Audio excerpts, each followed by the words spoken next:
Good morning. બરાબર, આજના લેક્ચરમાં છે તે આપણે થોડાક સરળ આવર્ત ગતિના વિશિષ્ટ તંત્રો વિશે વાત કરીશું. બરાબર, અત્યાર સુધી આપણે બે તંત્ર જોયા છે, એક સ્પ્રિંગ ધરાવતું તંત્ર અને બીજું છે એ લોલકવાળું તંત્ર. બરાબર, આજે થોડાક વિશિષ્ટ તંત્ર જોશું અને એ વિશિષ્ટ તંત્રમાં આપણી પહેલાં એક લખેલી એક નોંધ કામ આવશે કે તમે એને યાદ કરો. એ નોંધ આપણે થોડાક 2-3 લેક્ચર પહેલાં લખેલી હતી કે સરળ આવર્ત ગતિમાં આવર્તકાળ મેળવવાના સ્ટેપ લખ્યા હતા. આપણે કીધું હતું કે સહેલા દાખલામાં નહીં પણ અઘરા દાખલામાં કામ આવશે. તો હવે અઘરા તો નથી, થોડાક અલગ દાખલા છે તેમાં કામ આવશે. એમાં પહેલું સ્ટેપ હતું, શું હતું કે પહેલાં તો તંત્રને આપણે સૂક્ષ્મ સ્થાનાંતર આપીએ. એટલે કે આપણે તંત્રને એમ નાનો એવો ધક્કો મારીએ, ટક્કર તો થોડોક ધક્કો મારીએ, લોલક હોય, સ્પ્રિંગ હોય કે ગમે તે હોય, બીજું કોઈ તંત્ર હોય. તમે એ તંત્રને ધક્કો મારો. ધક્કો મારવાથી શું થશે કે એની ઉપર પુનઃસ્થાપક બળ લાગશે. બીજું કામ એ કરવાનું કે એ બળ ગોતી લેવાનું. એટલે બીજું સ્ટેપ શું આવશે કે પુનઃસ્થાપક બળ મેળવું. આ બીજું સ્ટેપ થશે. કોઈ પણ તંત્રને તમે સંતુલન સ્થિતિમાંથી થોડુંક ડિસ્ટર્બ કરશો તો એની ઉપર પુનઃસ્થાપક બળ લાગવાનું જ છે. બરાબર. ત્રીજું, આ બળને F બરાબર -m⍵² x સાથે સરખાવતા તમે સરખાવશો ને એટલે તમારે એની ઉપરથી ω² ની કિંમત ગોતવાની છે. ચોથું, તેના પરથી ઓમેગા અને ટી મળે. કઈ રીતે મળે કે ટી બરાબર 2π/. આ વસ્તુ આપણે લખેલી છે. બરાબર છે. તો આજે આ જ સ્ટેપ આપણે ફોલો કરશું અને બને તેટલા દાખલા સ્પેસિફિક તંત્રોના અથવા કોઈક વિશિષ્ટ તંત્રોના દાખલા આજે આપણે ગણશું. જો હાલો ટેક્સ્ટબુકમાં જો, ટેક્સ્ટબુકના જ છે, બહારના નથી, બહારના પછી કરશું. પેલો દાખલો છે 14.18, સ્વાધ્યાયમાં 14.18. જો હાલ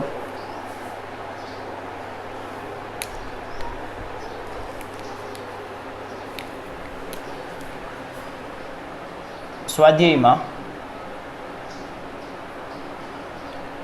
14.18 આ ક્વેશ્ચન આજે આપણે પહેલાં સોલ્વ કરીએ છીએ. જો રકમ જો કે એ જેટલું ક્ષેત્રફળ અને એ જ જેટલી ઊંચાઈનો એક કોર્ક, કોર્ક એટલે બૂચ, બીજું કંઈ નહીં, રબરનો બૂચ આવે ને એને કોર્ક કહેવાય.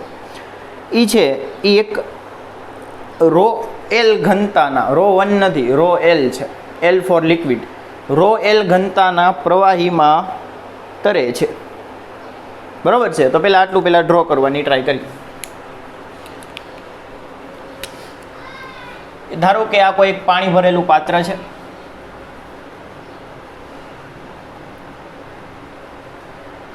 આ કોઈ એક પાણી ભરેલું પાત્ર છે. એ પાત્રમાં આપણે એક બૂચને ડૂબાડી દઈએ અથવા તરતો મૂકી દઈએ. બરાબર. આ બૂચ મૂકી દીધો, નળાકાર છે. બૂચનો આકાર કેવો છે? નળાકાર શેપનો છે.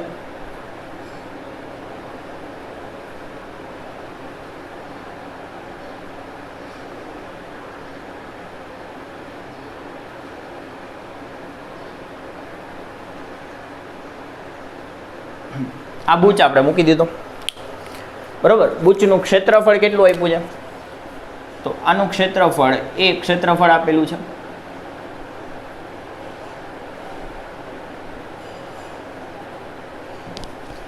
અને આની ઊંચાઈ આપણને આપેલી છે h જેટલી ઊંચાઈ આપેલી છે. કેટલી ઊંચાઈ આપેલી છે? h જેટલી. તથા આ પ્રવાહીની ઘનતા આપેલી છે. પ્રવાહીની ઘનતા કેટલી છે? ρL જેટલી ઘનતાનું પ્રવાહી છે. બરાબર છે. હવે આપણે એવું વિચારીએ કે ધારો કે આ બૂચની ઘનતા ρ છે. બૂચની ઘનતા આપેલ નથી પણ આપણે વિચારવી પડશે અહીંયા. એટલે આપણે એવું વિચારીએ કે બૂચની ઘનતા કેટલી છે? ρ. એટલે કે કોર્ક કૌંસમાં બૂચ ની ઘનતા બરાબર રો પ્રવાહીની ઘનતા બરાબર રો એલ. હવે શું કરવાનું છે? જો આ ક્વેશ્ચનમાં શું પૂછ્યું છે કે આ બૂચને છે ને એ થોડોક નીચે ધક્કો મારવાનો છે. આપણે શું કરવાનું છે? થોડોક નીચે તરફ ધક્કો મારવાનો છે. તો જેવો ધક્કો મારીને મૂકી દેશો ને એટલે બૂચ આમ ઉપર નીચે ગતિ કરશે. થોડોક નાનો ધક્કો આપવાનો છે, સૂક્ષ્મ સ્થાનાંતર કરાવવાનું છે. તો એ ખૂબ જ ધીમે સૂક્ષ્મ દોલન કરશે. સૂક્ષ્મ દોલન એટલે આપણે એને શું કહીએ છીએ? સરળ આવર્ત ગતિ. એટલે કે આને આપણે સૂક્ષ્મ આમ નાનો એવો ધક્કો આપીને મૂકી દઈએ.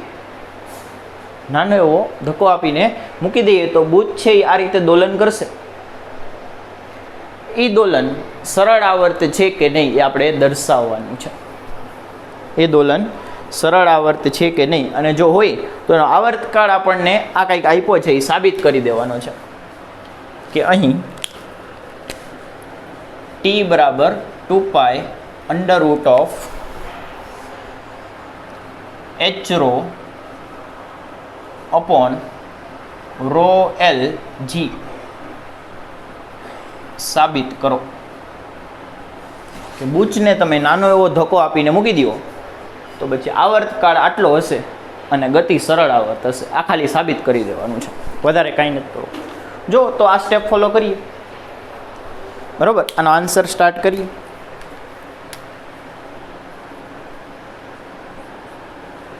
આનો આન્સર આપણે લખીએ તો બૂચને સૂક્ષ્મ ધક્કો x આપતા કોર્કને અથવા બૂચને સૂક્ષ્મ સ્થાનાંતર x નીચે તરફ આપતા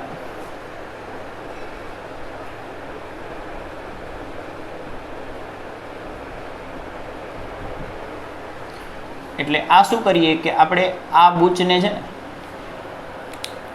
નીચે તરફ ધક્કો આપીએ. અહીંથી શરૂ કરી અને નીચે તરફ x જેટલું સ્થાનાંતર કરાવીએ. કેટલું સ્થાનાંતર કરાવીએ? x જેટલું. કદાચ રેડ પેન નહીં દેખાતી હોય તો આપણે બ્લેકનો યુઝ કરીએ, બ્લુનો યુઝ કરીએ. x જેટલું સ્થાનાંતર કરાવવાનું છે. કેટલું સ્થાનાંતર કરાવવાનું છે? x જેટલું. બૂચને છે ને આમ નીચે થોડુંક x જેટલો ધક્કો મારીને મૂકી દેવાનો. એટલે આ જે વચ્ચેની સ્થિતિ છે ને, સંતુલન સ્થિતિ, અત્યારે કોઈ હરી નથી કરી, બરાબર? તો આ સ્થિતિને તમે x બરાબર 0 કહી શકો.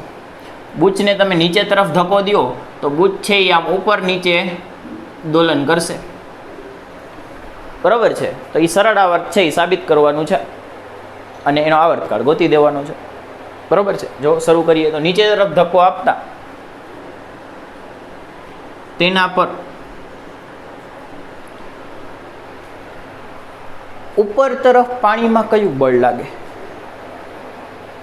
આ તમે તરલ નામના ચેપ્ટરમાં ભણી ગયા હોય કે કોઈ પણ પદાર્થ જ્યારે પાણીમાં ડૂબેલો હોય ત્યારે એની ઉપર તરફ ઉત્પ્લાવક બળ લાગે. એટલે કે તેના પર ઉપર તરફ ઉત્પ્લાવક બળ. આ ઉત્પ્લાવક બળ છે એ શું કરશે? તો એ બૂચને પાછી પોતાની પહેલાંની સ્થિતિમાં લઈ આવવાની ટ્રાય કરશે. તમે નીચે ધક્કો આપ્યો, ઉત્પ્લાવક બળ ક્યાં લાગશે? ઉપર. આપણે ક્યાં ધક્કો આપ્યો? નીચે. ઉત્પ્લાવક બળ લાગશે ઉપર. તો ઉત્પ્લાવક બળ અહીંયા શું કરી રહ્યું છે કે બૂચને ધક્કાની વિરુદ્ધ દિશામાં લઈ જાય છે, પહેલાંની સ્થિતિમાં લઈ જવાની ટ્રાય કરે છે. એટલે ઉત્પ્લાવક બળને અહીંયા પુનઃસ્થાપક બળ કહી શકાય. કેવું બળ કહી શકાય? પુનઃસ્થાપક બળ.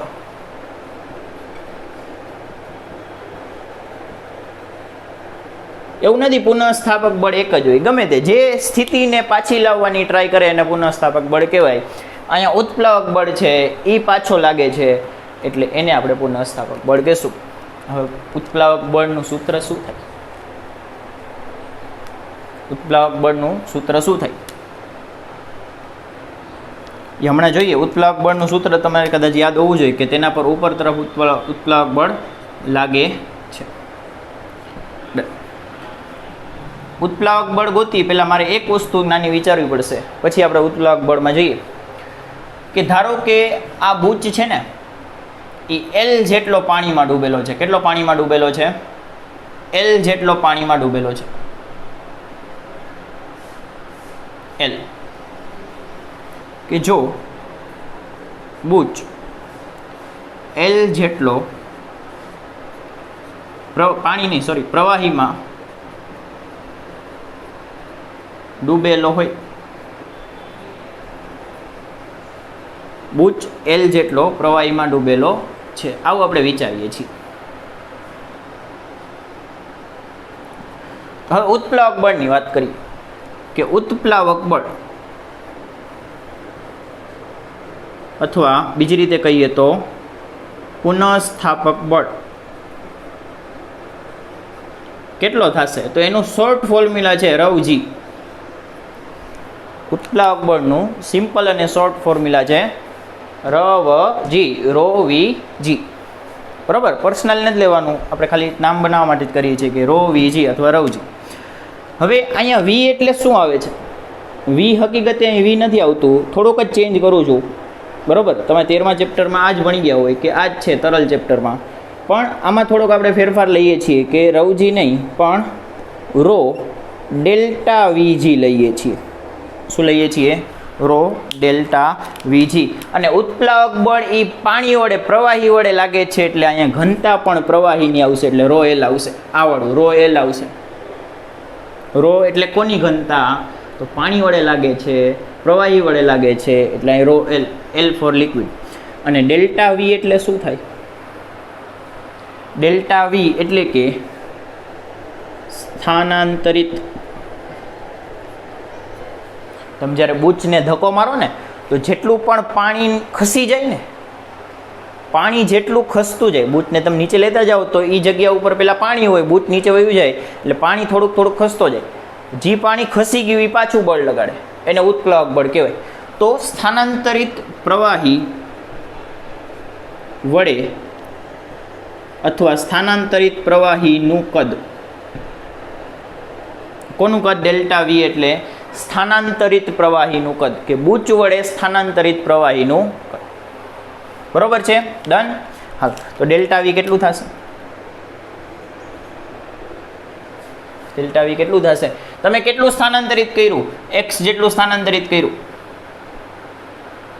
કેટલું સ્થાનાંતરિત કર્યું? x જેટલું સ્થાનાંતરિત કર્યું. અને એનો ક્ષેત્રફળ કેટલો છે? એ જેટલો. તો આપણે લખી શકીએ કે સ્થાનાંતર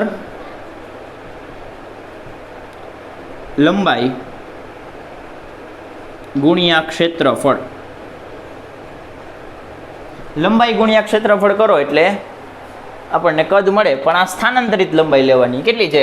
x જેટલી. એટલે આમાં આપણે કિંમત મૂકશું x × a. આ ડેલ્ટા વી થાય. બરોબર, ડેલ્ટા વી કેટલું થાય? x × a જેટલું થાય. હવે પાછા આવી જઈએ, આમાં કિંમત લખ નાખું, નાખો. અને હજી એક વસ્તુ, આ પુનઃસ્થાપક બળ છે કે નહીં, સ્થાનાંતરની વિરુદ્ધ દિશામાં લાગે છે કે નહીં, એટલે આગળ માઇનસ આવશે. પુનઃસ્થાપક બળ બધા જ ઋણ હોય. તો જો આમાં લખીએ આગળ કે ઉત્પ્લાવક બળ બરાબર -ρl. ડેલ્ટા વી ની જગ્યાએ લખી નાખું x × a × g. થોડુંક ગોઠવીને લખું એટલે ઇઝ ઇક્વલ ટુ -ρag અને આ x. બીજું કાંઈ નથી કર્યું, ખાલી x ને પાછળ લખ્યો છે. શું કામ? કારણ કે મારે સરળ આવર્ત ગતિના બળ ભેગું સરખાવવું છે. બરોબર છે? હવે આ બળને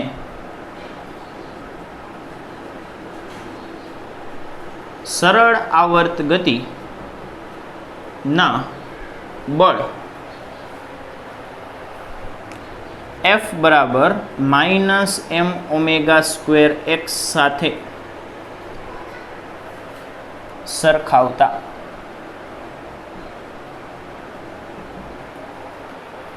મને કેમ ખબર પડી કે સરળ આવર્ત ગતિ થાય છે? તો જે ગતિમાં બળ હોય એ સ્થાનાંતરની એક ઘાતના સમપ્રમાણમાં હોય એ સરળાવર્ત ગતિ હોય. તો અહીંયા બળ છે એ સ્થાનાંતરની અહીંયા કેટલી ઘાત છે? એક ઘાતના સમપ્રમાણમાં છે. એટલે આ ટાઈપનું સ્વરૂપ હોય તો સરળાવર્ત ગતિ થાય. એટલે આ સરળાવર્ત ગતિ જ છે, બરાબર. તો એને સરળાવર્ત ગતિના બળ સાથે સરખાવી દઈએ. -m⍵²x બેન સરખાવો એટલે શું મળશે કે -m⍵²x બરાબર -ρ(a)g(x). x ઉડાડી દો, માઇનસ ઉડાડી દો, x કટ થઈ ગયા. અહીંથી ઓમેગાને કરતા બનાવો. કોને કરતા બનાવો? ઓમેગાને. તો omega is equal two ρ(a)g/m અંડરરૂટમાં, બરોબર. m ને નીચે જવા દો, બંને બાજુ વર્ગમૂળ કાઢી લ્યો એટલે omega is equal two √ρ(a)g/m. આ આપણું ઓમેગાનું સૂત્ર આવ્યું. ઓમેગા આવી જાય તો ટી આવી જાય. આટલું લખી લ્યો પહેલા.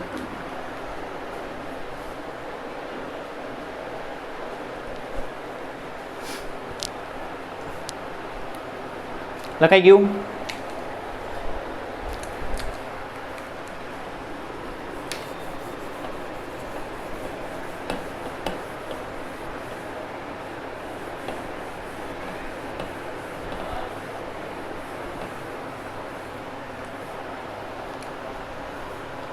જો ઓમેગાની કિંમત omega is equal two √ρ(a)g/m, બરાબર. હવે એક કામ કરીએ કે આપણે જે સાબિત કરવું એમાં ક્યાંય તમને એમ દેખાય છે નથી, તો આ એમને કાઢવાનો છે એટલી મને ખબર પડે, બરાબર. ઓમ ખબર ન પડે પણ આમાં નથી કે એમ, એટલે ખબર પડવી જોઈએ કે આ એમને અહીંથી કાઢવાનો છે. જો કાઢીએ મને કે એક વસ્તુ વિચારો કે એમ એટલે શું છે? તો એમ એટલે બૂચનું દળ છે. અહીં એમ એટલે શું છે? બૂચનું દળ. દળ બરાબર ઘનતા ગુણ્યા કદ લખાય તો લખાય. દળ બરાબર ઘનતા ગુણ્યા કદ લખાય. તો ઘનતા એટલે ρ. બૂચનું દળ છે એટલે બૂચની ઘનતા આવશે. બૂચની ઘનતા કેટલી છે? ρ ઇન્ટુ એનું કદ v. કદ બરાબર શું લખી શકાય? કદ બરાબર શું લખી શકાય? જો કદ બરાબર a ઇન્ટુ ક્ષેત્રફળ ગુણ્યા પહોળાઈ લખાય. એ લખી નાખીએ a ઇન્ટુ h. બસ એટલે આ શું મળી ગયું આપણને કે m બરાબર ρ(a)h. m is equal two ρ(a)h. આમાં મૂકી દો એટલે omega is equal two √ρ(a)g/ρ(a)h. પણ યાદ કરો આ રો કોનો છે? જે આપણે આ સરખાવ્યું એ લિક્વિડનો રો હતો એટલે અહીં L આવશે. અને આ રો કોનો છે? તો આ બૂચનો રો છે, બરોબર. રો એટલે શું છે?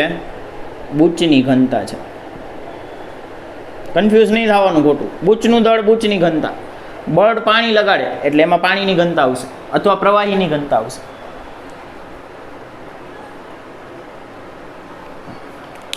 કેન્સલ કરો જે થતું હોય. તો આ એ કટ થઈ ગયા. વધ્યું શું? ઓમેગા ઇઝ ઇક્વલ ટુ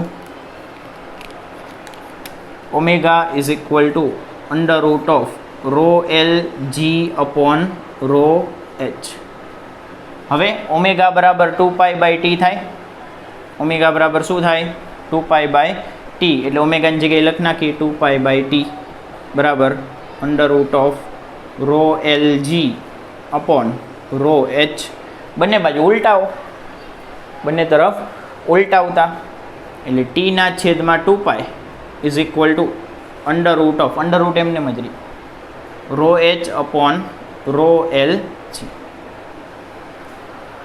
2π ને સામે જવા દો. 2π ને સામે જવા દો એટલે આવી ગયું.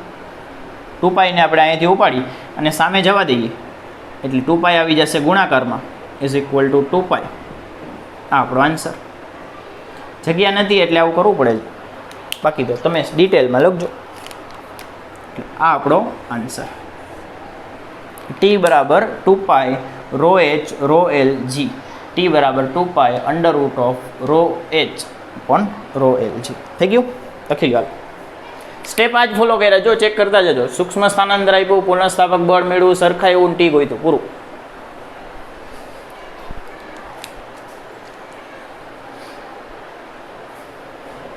લખાઈ ગયું?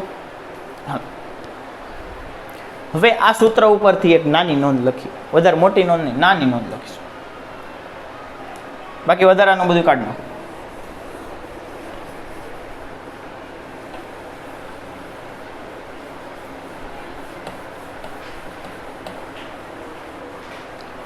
જો ચાલો એક નોંધ લખીએ.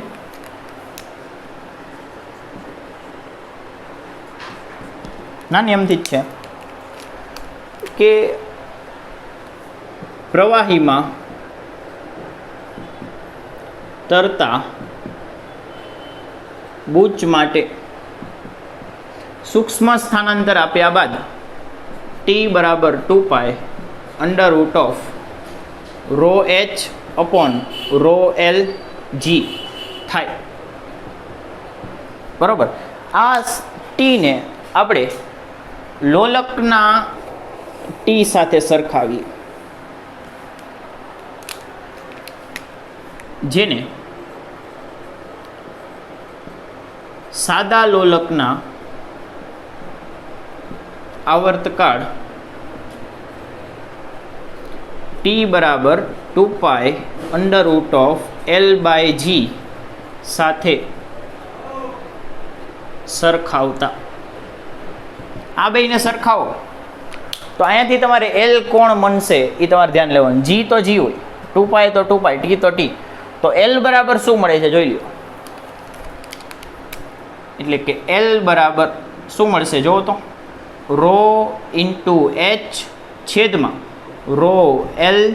આ એલ નાનો કરવાનો, બરાબર, અહીંયા આખો ગુણાકારમાં નહીં કરી દેવાનો, છેદમાં જી. આ એલ મળે છે, થોડોક નાનો એલ કરી. આ શું છે તો આ અસરકારક લંબાઈ કહી શકો કે બૂચ વડે જી લોલક બનશે, અથવા બૂચને તમે એક લોલક તરીકે વિચારો તો એની દોલિત લંબાઈ આટલી થાય. બૂચને જ્યારે સૂક્ષ્મ સ્થાનાંતર કરાવીને મૂકી દેવામાં આવે, અથવા કોઈ પણ લાકડાનો ટુકડો હોય, બૂચ હોય, ગમે તે વસ્તુ હોય, સૂત્ર આ જ આવશે, તો અસરકારક લંબાઈ આટલી થશે. એટલે આપણે આમાં લખી નાખીએ કે જ્યાં એલ બરાબર બૂચ વડે અથવા કોઈ પણ તરતા પદાર્થ વડે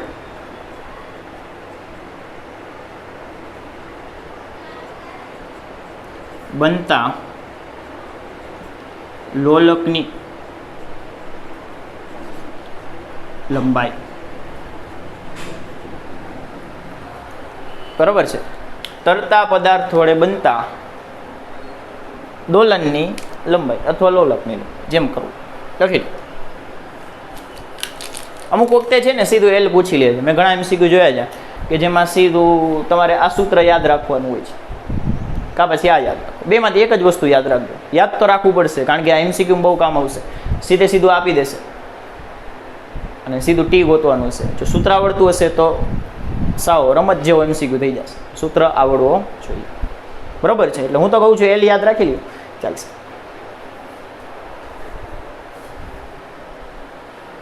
હાલો આની પછીનો નેક્સ્ટ ક્વેશ્ચન.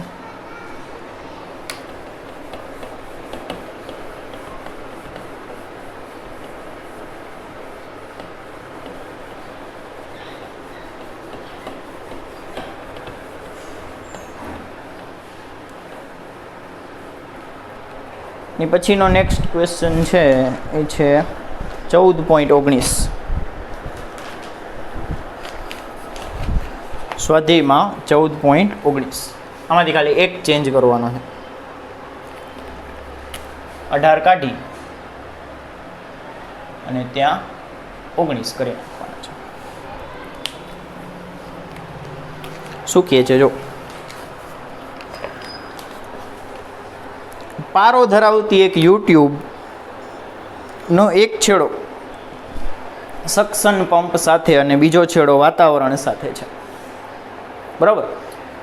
શું કહે છે? બરોબર, યુટ્યુબ એટલે ઓલું યુ આકારનું દબાણ માપવાનું સાધન, તમે ભણી ગયા હોય, બરોબર છે. તો એક પારો ધરાવતી યુટ્યુબમાં એક છેડો સક્શન પંપ એટલે નીચું દબાણ, સક્શન પંપ એટલે શું થાય? નીચું દબાણ, અને એક વાતાવરણ એટલે ઊંચું દબાણ કહી શકો, સાથે જોડેલ છે. તો એક છેડો નીચા દબાણ ભેગો જોડી દેવાનો, એક ઊંચા દબાણ ભેગો જોડી દેવાનો. પેલા ડ્રો તો કરીએ, ડ્રો કરવામાં જ વિચારવું પડશે.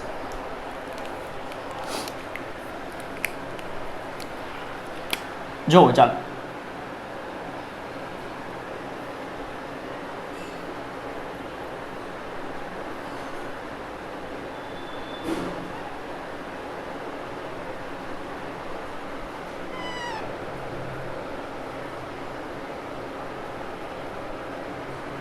આ યુટ્યુબ છે, બરાબર. અત્યારે કાંઈ જોડ્યું નથી, એમને ખાલી પડી છે. તો ધારો કે અહીંયા સુધી છે ને એ આપણે પારો ભરેલો છે. શું ભરેલો છે? પારો, મર્ક્યુરી ભરેલું છે. આ ઊંચાઈ સુધી ભરેલું છે, બરોબર. બેયમાં સરખું છે, કારણ કે કોઈ સાથે જોડેલું નથી. તો આને આપણે કહી દઈએ કે સંતુલન સ્થિતિ.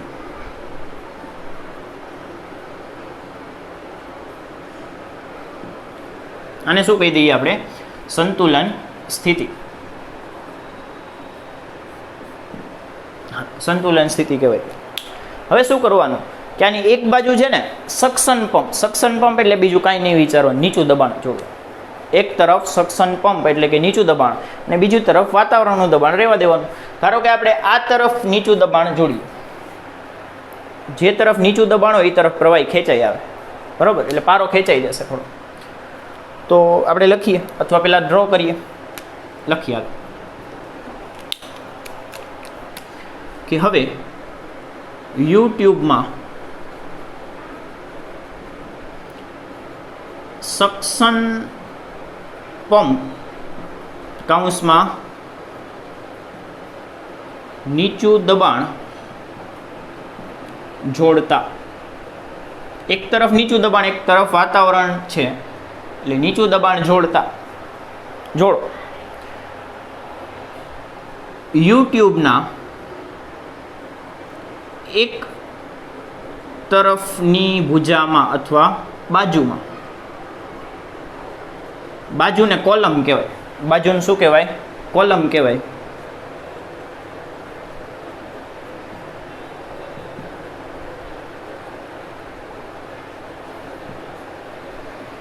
એક તરફની બાજુમાં h ઊંચાઈમાં h જેટલો ઘટાડો થાય છે, પારાની ઊંચાઈમાં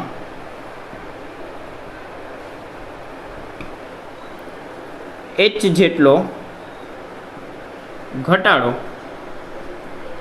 અને બીજી તરફ h જેટલો વધારો થાય છે. જો શું લખ્યું છે પેલા વ્યવસ્થિત સમજો કે હવે આની એક તરફ આપણે નીચું દબાણ જોડી દીધું અને એક તરફ વાતાવરણ જ છે. તો પાછું પેલા યુટ્યુબ ડ્રો કરીએ.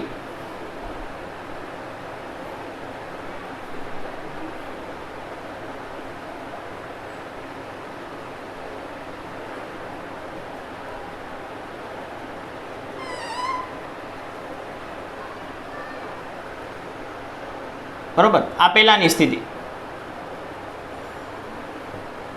અને અહીંયાથી શું થયું? જેવું આપણે એક તરફ શું જોડ્યું છે? સક્શન કૌંસમાં નીચું દબાણ,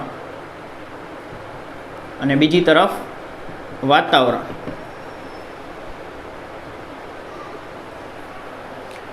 તો શું થશે ખબર છે?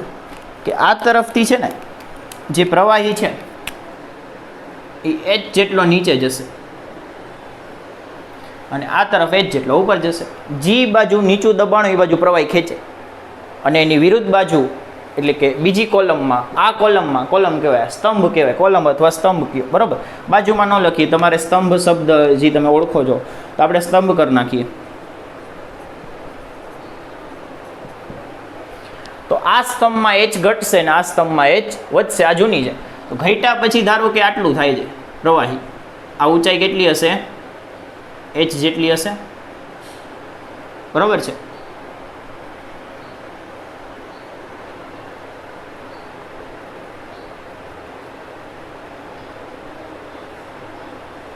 અને બીજી તરફની બાજુમાં h જેટલું વધે છે. અહીંથી થોડોક ધક્કો લાગે તો અહીંથી ઉપર જ જાય ને, એટલે આ બીજી તરફની બાજુ છે એમાં h જેટલું વધી ગયું. બરાબર, h જેટલું વધી ગયું. હવે અહીંયા હું એક સંતુલનવાળો લાઈન ડ્રો કરું કે આ સંતુલનની રેખા, તો આ ઊંચાઈ 2h થાય. આ ઊંચાઈ કેટલી થાય? 2h જેટલી થાય. કે આ પેલાની h, આ h હોય તો આ પણ h હોય, અને h જેટલી વધી એટલે કેટલી થઈ જાય? આ 2h થાય. બરોબર છે. હવે તમારે ટેક્સ્ટ બુકમાં રકમ વાંચવાની છે. અત્યાર સુધી આપણે ખાલી પેલી જ લાઈન વાંચી, એનું જ છે કે એક યુટ્યુબ છે એમાં એક તરફ વાતાવરણ છે, એક બાજુ નીચું દબાણ છે. નીચું દબાણ જોડો એટલે h જેટલું વધે છે, h જેટલું ઘટે છે. હવે આ દબાણ કાઢી નાખવાનું થશે. જો શું કહે છે કે જ્યારે સક્શન પંપ દૂર કરવામાં આવે, સક્શન પંપ એટલે કે નીચું દબાણ, જ્યારે નીચું દબાણ દૂર કરવામાં આવે ત્યારે જો અહીંયાથી નીચું દબાણ મૂકી દો, બધી નળીમાં બોટલમાં ચૂસ મારી જાય, હા, તો શું કરવાનું કે આ ટાઈપની એક નળી છે, આમાં આપણે એક ચૂસ મારીને મૂકી દીધી, આમ આપણે પ્રવાહીને ખેંચીને મૂકી દીધું તો પ્રવાહી આમ દોલન કરશે. પ્રવાહી છે એ આ રીતે દોલન કરશે. જો સૂક્ષ્મ સ્થાનાંતર હશે તો આ દોલન કેવું હશે? સરળ આવર્ત હશે. બરાબર છે. તો અહીં એ જ વસ્તુ થશે કે જ્યારે આ નીચું દબાણ કાઢી નાખીશ તો આ 2h ઊંચાઈનો જે ફરક છે, આ બાજુ ઊંચાઈ અહીંયા આ સંતુલનનો લીટો અહીંયા છે, એટલે 2h ઊંચાઈ જેટલું આ બાજુ પ્રવાહી વધારે છે, એટલે 2h ઊંચાઈને કારણે અહીંયા દોલન થશે. આ 2h જેટલી વધારાની ઊંચાઈને લીધે અથવા નીચું દબાણ દૂર કરવાને લીધે અહીંયા પ્રવાહી દોલન કરશે. દોલન થશે એ સરળ આવર્ત હશે, કારણ કે સૂક્ષ્મ સ્થાનાંતર જ કરાવેલું હશે. બરાબર છે. હાલો સ્ટાર્ટ કરીએ.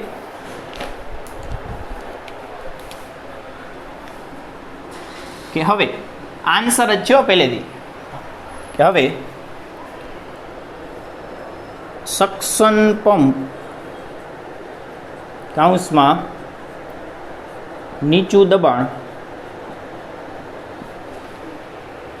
દૂર કરતા, નીચું દબાણ દૂર કરો તો આટલું જે પ્રવાહી છે એ નીચે તરફ બળ લગાડશે. આટલા પ્રવાહી વડે ક્યાં બળ લાગશે? નીચે તરફ બળ લાગશે. એટલે કે આપણે વિચારો કે અહીં નીચે તરફ બળ લાગશે. કોની વડે? આ 2h નામના પ્રવાહી વડે. બરાબર. 2h ઊંચાઈ ને લીધે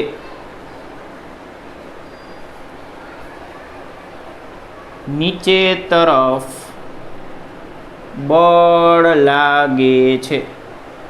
બરાબર. આ બળને આપણે પુનઃસ્થાપક બળ કહી શકીએ. આ બળને આપણે શું કહી શકીએ? પુનઃસ્થાપક બળ કહી શકીએ. કૌંસમાં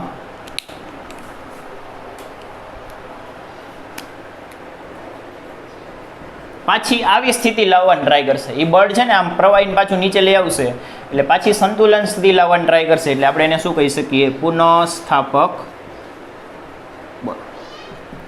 આ પુનઃસ્થાપક બળ કેટલું થાય? કે પુનઃસ્થાપક બળ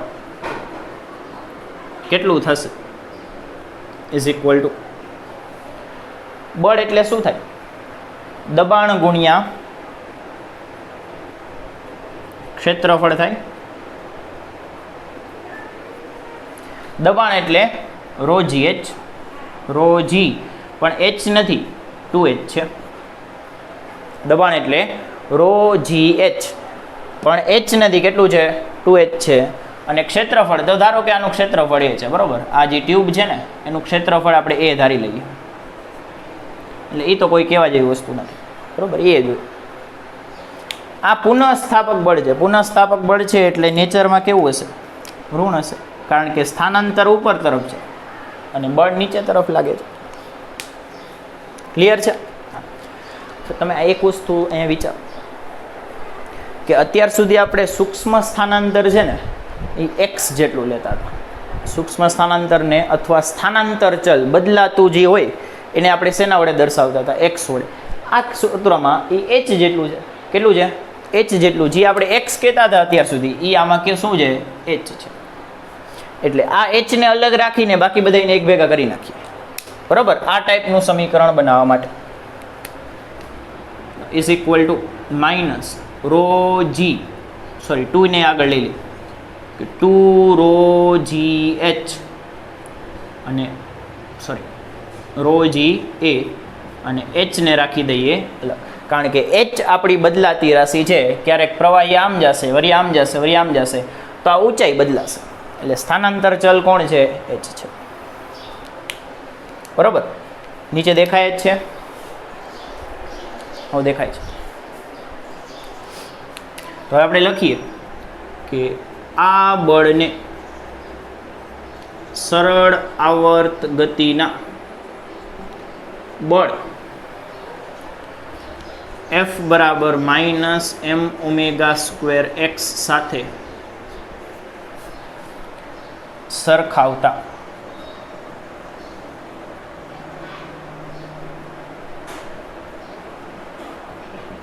બરોબર. જેને તમે અત્યાર સુધી એક્સ કહેતા હતા એને આપણે આ ચેપ્ટરમાં આ દાખલામાં એચ કહેવા માંડ્યા. બીજું કોઈ ફરક નથી. તો એક્સ ઈ જે એચ છે ને એચ ઈ જે એક્સ છે. આ સુધી લખી લ્યો, પછી હમણાં કમ્પેર કરી દઉં. લખાઈ ગયું? લખાઈ ગયું? આમ એકચ્યુઅલી જોવો ને તો લખાઈ ગયું તમારી માટે નથી, મારી માટે. આને સ્ક્રીનશોટ પાડવાના હોય ને તો સરખાવો તો માઇનસ શું ખબર પડે સીધું કે અહીંયા એક્સ છે, અહીંયા એચ છે, તો આ એમ ઓમેગા સ્ક્વેર સીધું આ થાય. કે આમ તમારે રામાયણ કરવી પડશે કે એક્સ બરાબર એચ મૂકી અને પછી એચ એચ ઉડાડવા પડશે. એમ કરતાં સીધું લખો ને. શું લખી શકો કે એમ ઓમેગા સ્ક્વેર બરાબર 2 રો જી એ. બરાબર? સીધે સીધું એમ ઓમેગા સ્ક્વેરના સ્થાને સ્થાનાંતર ચલ માઇનસ માઇનસ ગયું. તો ઓમેગા સ્ક્વેરને કરતા બનાવો તો ઓમેગા સ્ક્વેર બરાબર 2 rho G A upon 2 rho G A upon એમ. એમનું કંઈક સોલ્યુશન કરીએ. બરાબર? એમ બધાય નડે. એમ એટલે શું થાય? તો એમ એટલે આ પ્રવાહીનું દળ. બરાબર? એમ એટલે આનું દળ. તો અહીં આપણે લખી શકશું કે અહીં એમ બરાબર 2h ઊંચાઈના પારાનું દળ કેટલું થાય? દળ બરાબર ઘનતા ગુણ્યા કદ થાય. અને ઘનતા છે રો, કદ છે ક્ષેત્રફળ ગુણ્યા ઊંચાઈ. બસ તો આ કિંમત આપણે અહીં મૂકી દઈએ. એટલે omega square is equal to 2 rho G A upon rho A 2h. ઉઠતું હોય જલ્દી ગાયો ઘા ઉડાડી દો, કોઈની રાહ નથી જોવાની. આ બે ગયા, આ બે ગયા, આ 2 ગયો, તો વૈધું શું એ વિચારવું પડશે. તો એક આ જી વૈધો અને એક આ એચ વૈધો. તો અહીંયાથી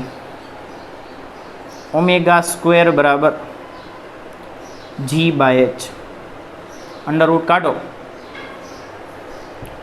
તો omega is equal to under root of G upon H. Omega બરાબર લખાય 2 pi by T is equal to under root of G upon H. બંને બાજુ ઉલટાવો, ટીને કરતા બનાવો. બંને બાજુ ઉલટાવો અને ટીને કરતા બનાવો.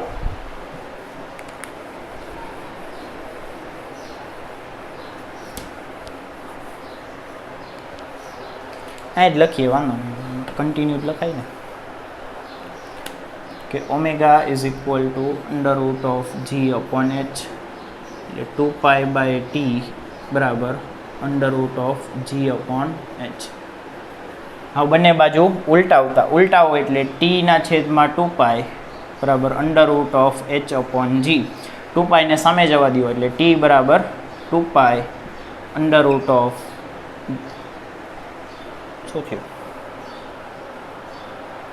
હા બરાબર જ છે, h/g. તો આ સૂત્ર પણ યાદ રાખવાનું છે, બરાબર. આ સૂત્ર પણ આપણા ફોર્મ્યુલાના લિસ્ટમાં જશે, જે તમારે MCQ ગણવામાં કામ આવશે, બરાબર. જે ટેક્સ્ટ બુકમાં જે કોઈ પ્રકારના દાખલા છે ને એ પ્રકારના MCQ આવતા જ હોય છે. એટલે તમારે જોઈ લેવું કે યુટ્યુબ વાળો, દોલન કરવાવાળો, આવર્તકાળનું સૂત્ર ઉપયોગમાં આવતું એવું MCQ તમને મળી જ જશે જ્યારે તમે કોઈ એક જૂના ગયા વર્ષોના પેપર જોશો તો, બરાબર છે. લખી લ્યો.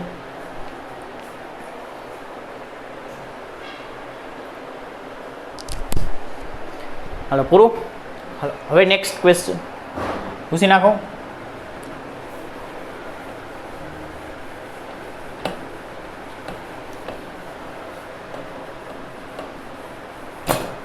આમાં કોઈ નોંધ નથી, બરાબર. સીધે સીધું આ સૂત્ર યાદ રાખવાનું.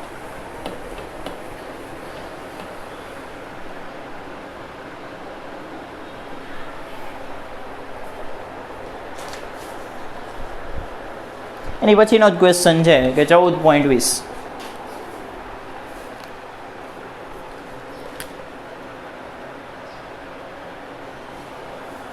સારો ક્વેશ્ચન છે. જો કે એક વી કદની ચેમ્બરની ગ્રીવામાં પેલા આકૃતિ દોરીએ. જો નીચે એક આકૃતિ આપેલી છે, આપણે પેલા એ આકૃતિ ડ્રો કરવાની ટ્રાય કરીએ.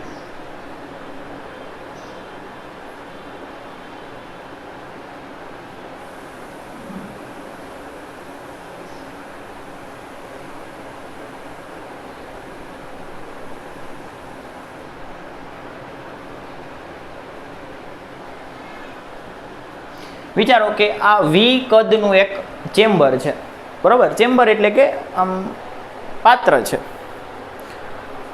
અને એની ગ્રીવા એટલે આ ગ્રીવા થાય. આ જે ઉપરની પાતળી નળી હોય ને એને ગ્રીવા કહી શકો. એ ગ્રીવાનું ક્ષેત્રફળ તમને આપ્યું છે.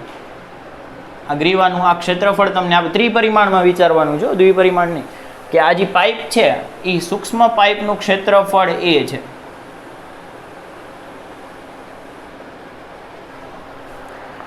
જેમાં એમ દ્રવ્યનો એક બોલ ફિટ ચુસ્ત થઈ જાય એમ મૂકી દીધો છે. ઓલી પેલા બાટલીવાળી સોડા આવતી, તમને યાદ હોય તો, બસ એ ટાઈપનો ક્વેશ્ચન છે કે આને તમે બાટલી ગણી શકો, અને ઉપર છે એ ઓલું ઠેરી આકારનો કંઈક આકાર, ગોળ આકારનો એક બૂચ મારેલો છે, બરાબર છે. કે આની ઉપર છે ને એક ફીટ બેસી જાય ને એવો એક એમ દળનો એક ગોળો મૂક્યો છે. કેટલા દળનો? એમ દળનો. નીચે શું? આની અંદર વાયુ ભરેલું છે, જે કોઈ પણ ઘર્ષણ વિના ઉપર નીચે ગતિ કરી શકે છે, બરાબર. આ જે બોલ છે ને એ ઉપર નીચે ગતિ કરવા માટે મુક્ત છે, બરાબર છે. એક વસ્તુ વિચારો કે આ ચેમ્બર છે, ચેમ્બરની અંદર વાયુ ભરેલો છે, બરાબર. ચેમ્બરનું કદ વી છે. ચેમ્બરનું કદ કેટલું છે? વી જેટલું છે.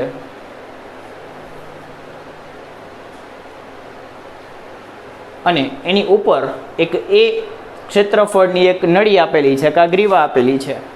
એની અંદર એમ દળનો એક બોલ છે, એ ચુસ્તપણે ફિટ બેસી જાય, હવા ન નીકળે એ રીતે બેસાડેલો છે,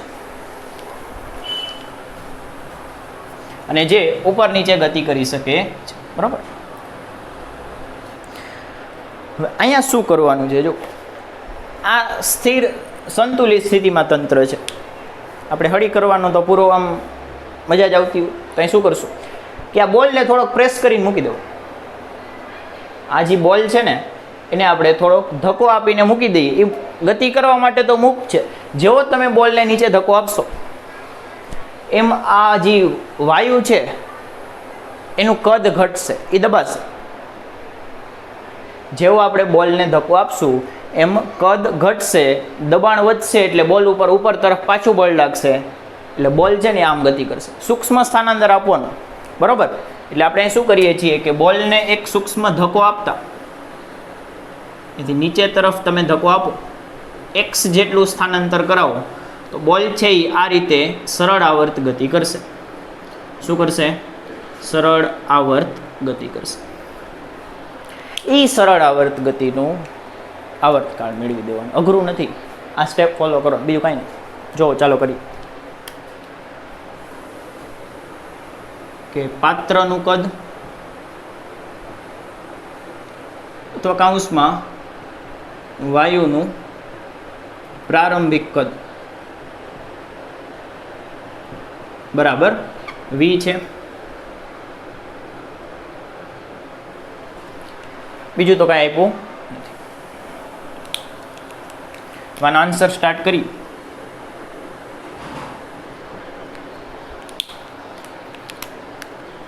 કે m દળના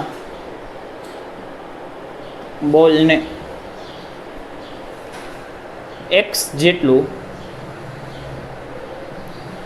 સૂક્ષ્મ સ્થાનાંતર આપતા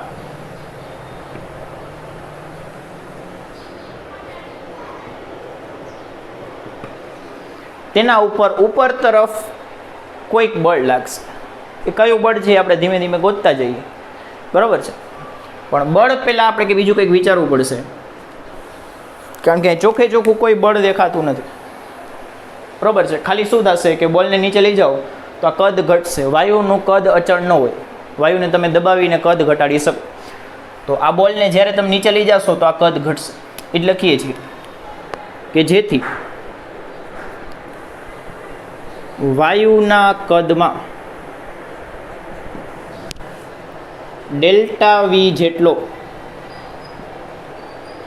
ઘટાડો થાય છે અથવા ફેરફાર થાય. ઘટાડો થાય અથવા તો ફેરફાર થાય, જે તમારે કરવું હોય, બરાબર છે. આપણે શું કર્યું કે બોલને નીચે ધક્કો આપો તો વાયુના કદમાં ડેલ્ટા વી જેટલો ફેરફાર થાય. તો અહીંયા કદ વિકૃતિ સર્જાય. શું સર્જાય? કદ વિકૃતિ સર્જાય છે. અહીંયા શું સર્જાય છે? કદ વિકૃતિ. એટલે કે તેથી મળતી આકાર કદ વિકૃતિ અથવા કદ વિકૃતિ બરાબર. કદ વિકૃતિનું સૂત્ર શું છે? ડેલ્ટા વી અપોન વી. ઘટાડો થાય છે એટલે ઋણ આવશે. કિંમત લખો. ડેલ્ટા વી કેટલું થશે? કેટલો ઘટાડો કર્યો છે, કેટલું અંદર પ્રેસ કર્યું છે? તો એક્સ છે. અને ક્ષેત્રફળ કેટલું છે? તો એ જેટલું ક્ષેત્રફળ છે. તો કદ કેટલું થશે? કે ડેલ્ટા વી બરાબર કદનો ઘટાડો બરાબર તમે કેટલું નીચે પ્રેસ કર્યું? તો એક્સ જેટલું પ્રેસ કર્યું. તો લંબાઈ ગુણ્યા ક્ષેત્રફળ. ક્ષેત્રફળ કેટલું છે? એ જેટલું. આ કદનો ઘટાડો થશે અને આ જૂનું કદ થશે, બરાબર. મૂકી દો ઉપર. એટલે અહીં શું આવશે? Minus x A by V, બરાબર છે. હવે તમને એક વસ્તુ આવડવી જોઈએ કે જેને કહેવાય છે બલ્ક મોડ્યુલસ. શું કહેવાય છે? બલ્ક મોડ્યુલસ બી.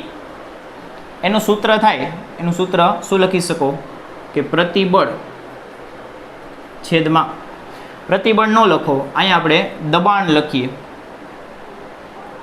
પ્રતિબળ લખો જ પ્રતિબળે લખી શકો, અથવા પ્રતિબળ છેદમાં કદ વિકૃતિ, બરાબર. દબાણ ને પ્રતિબળ આમ પારિમાણિક દ્રષ્ટિએ એક જ વસ્તુ છે, એટલે ગમે તે લખશો, વધારે કોઈ ફરક આવતો નથી, બરાબર. ખાલી લોજિકલી ફરક આવશે, સૂત્રમાં અને જવાબમાં કોઈ ફરક આવતો નથી. એટલે બલ્ક મોડ્યુલસ બરાબર દબાણના છેદમાં કદ વિકૃતિ થાય. શું થાય? દબાણના છેદમાં કદ વિકૃતિ. એ જ આપણે અહીં લખીએ છીએ કે બલ્ક મોડ્યુલસ બી બરાબર દબાણ અથવા પ્રતિબળ, તમારે પ્રતિબળ આવતું હોય પ્રતિબળ લખો, છેદમાં કદ વિકૃતિ. દબાણ બરાબર શું લખાય? બળના છેદમાં ક્ષેત્રફળ છેદમાં કદ વિકૃતિ. બધી કિંમત લખો ઉપરથી. એટલે કે બી બરાબર બળ કેટલું છે તો એને એફ નામ આપી દઈએ. આ અંશનો છેદ, આ ક્ષેત્રફળ નીચે આવી જશે એટલે નીચે લખું છું. ક્ષેત્રફળ છે એ છેદમાં આવી જશે. ક્ષેત્રફળ છે કેટલું? એ જેટલું છે. અને કદ વિકૃતિ કેટલી છે? આ minus x A by v. છેદનો છેદ અંશમાં મોકલી દો એટલે શું આવશે? માઇનસને બહાર કાઢી લઈએ સાવ. એફ વી અપોન એક્સ એ સ્ક્વેર. એ ગુણ્યા એ એટલે એ સ્ક્વેર ને એક્સ એમ. આ બલ્ક મોડ્યુલસ બી મળી ગયું. હવે આની ઉપરથી એફને કરતા બનાવો એટલે આપણને બળ મળશે. આની ઉપરથી આપણે શું કરીએ કે એફને કરતા બનાવીએ તો એફ બરાબર એફ ઇઝ ઇક્વલ ટુ શું થશે? એફને કરતા બનાવો તો કે એક્સ એ સ્ક્વેર સામે વયો જશે, વી છેદમાં વયો જશે. બરાબર, આ અહીંયા ઉપર આવી જશે ગુણાકારમાં ને આ છેદમાં આવતું રહેશે. એટલે બી ઇન્ટુ એક્સ એ સ્ક્વેર માઇનસ આગળ છેદમાં એફ વી. એફ તો ક્યાં લખે? એફ તો કરતા બનાવ્યું.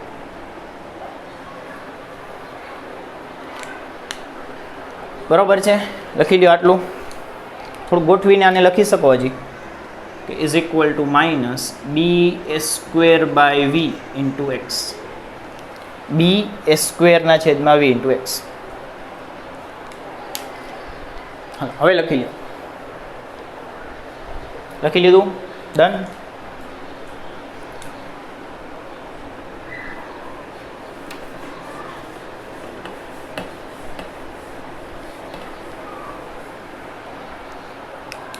આ બળને સરળ આવર્ત ગતિના બળ એફ બરાબર minus m omega square x સાથે સરખાવી દો બેયને. આમાં શું છે? B A square by v into x છે. સરખાવો. એફ બરાબર શું છે અહીંયા? Minus b A square by v into x. તો અહીંયા શું લખી શકાય કે એમ ઓમેગા સ્ક્વેર બરાબર બી એ સ્ક્વેર બાય વી. આમ લખી શકાય. આની બરાબર આ લખી શકાય આટલું પદ. ઓમેગાને કરતા બનાવો, એમને જવા દો છેદમાં. એટલે omega square is equal to b A square ના છેદમાં એમ વી. અંડર રૂટ કાઢો એટલે omega is equal to under root of b A square by m v. બરાબર, ઓમેગાની જગ્યાએ શું લખી શકાય? 2 by T is equal to under root of b A square by m v. બંને બાજુ ઉલટાવો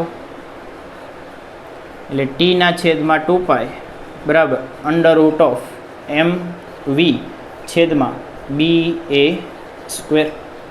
ટીને કરતા બનાવો એટલે T is equal to 2 under root of M V upon B A square. આ આપણું ફાઇનલ સૂત્ર.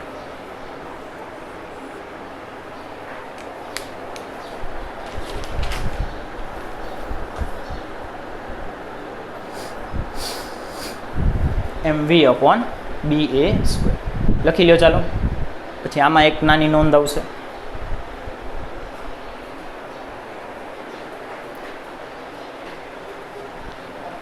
તમને એકવાર આ પ્રોસેસ સમજાઈ જાય એટલે પછી ઇઝી.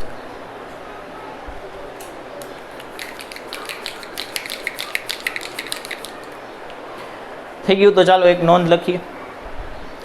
નોંધ માટે થોડુંક એક તમારે નથી ચાલ્યું ને એ યાદ કરવું પડશે. તો એ કેમ યાદ કરશું? એ માટે હું છું ને, હું લખાવી દઉં, તમારે આવે ત્યારે યાદ કરજો.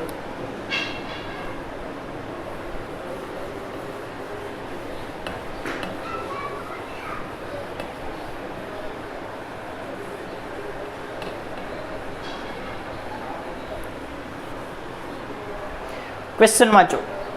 ક્વેશ્ચનમાં તમને કીધું છે કે આ બોલને અંદર ધક્કો મારો એ પ્રક્રિયા સમતાપી છે. કેવી પ્રક્રિયા છે? સમતાપી પ્રક્રિયા છે, આઇસોથર્મલ પ્રોસેસ છે. જ્યારે બોલને નીચે ધક્કો મારવામાં આવે છે ત્યારે તાપમાન અચળ રહે છે, એટલે કે પ્રક્રિયા કેવી છે? સમતાપી છે. આ નોંધ કે જો પ્રક્રિયા સમતાપી હોય, સમતાપી હોય એટલે કે PV બરાબર અચળ હોય.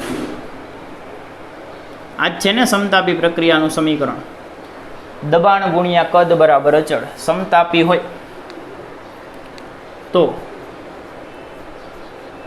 બલ્ક મોડ્યુલસ બરાબર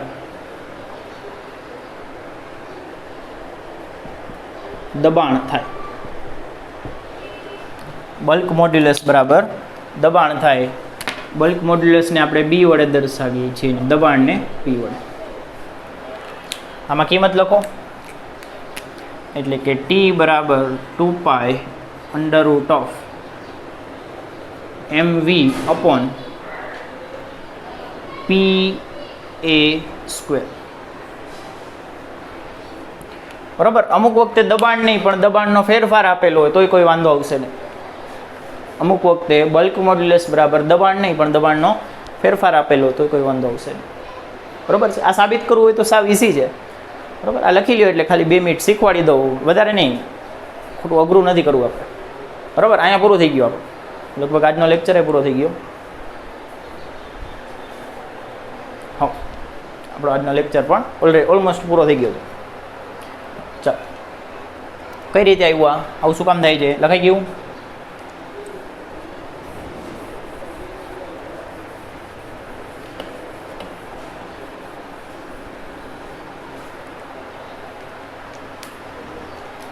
રેવા દો ને, નથી કરવું ખોટું, મારે ફ્યુચરનું ભણાવવું પડશે. તો આવશે ત્યારે જોશું. PV બરાબર અચળ, વિકલન કરો બંને બાજુ તો આનું થશે, વિકલન કરીએ P × V નું તો P એમને V નું વિકલન dV પ્લસ V એમને P નું વિકલન dP, અચળનું વિકલન 0. બરાબર. ગુણાકારનો નિયમ લગાડો છો. પહેલું એમને બીજાનું વિકલન, બીજું એમને પહેલાનું વિકલન, વચ્ચે સરવાળો. હવે એકને સામે જવા દો.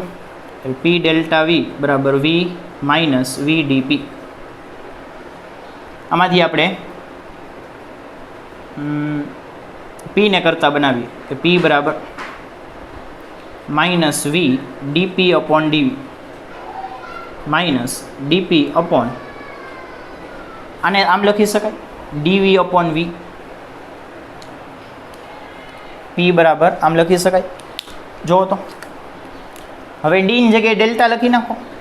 P બરાબર minus delta P upon delta V ના છેદમાં V. આને તો કહેવાય કદ વિકૃતિ, ઉપરનાને કહેવાય દબાણ. દબાણનો ફેરફાર છેદમાં કદ વિકૃતિ. આને તો શું કહેવાય? B કહેવાય, બલ્ક મોડ્યુલસ કહેવાય. એટલે P બરાબર B આવ્યું. આને શું કહેવાય? બલ્ક મોડ્યુલસ B કહેવાય. એમાં ઋણ આવે કારણ કે ઘટાડો થતો હોય, એટલે P બરાબર B થઈ ગયું. પણ આ એક્સ્ટ્રા છે, આ તમારે હવે આવશે. બરાબર. આ સાથે જ છે આપણે આજનો લેક્ચર પૂરો કરીએ છીએ. નેક્સ્ટ લેક્ચરમાં આપણે નવા ટોપિકથી સ્ટાર્ટ કરીશું. Thank you.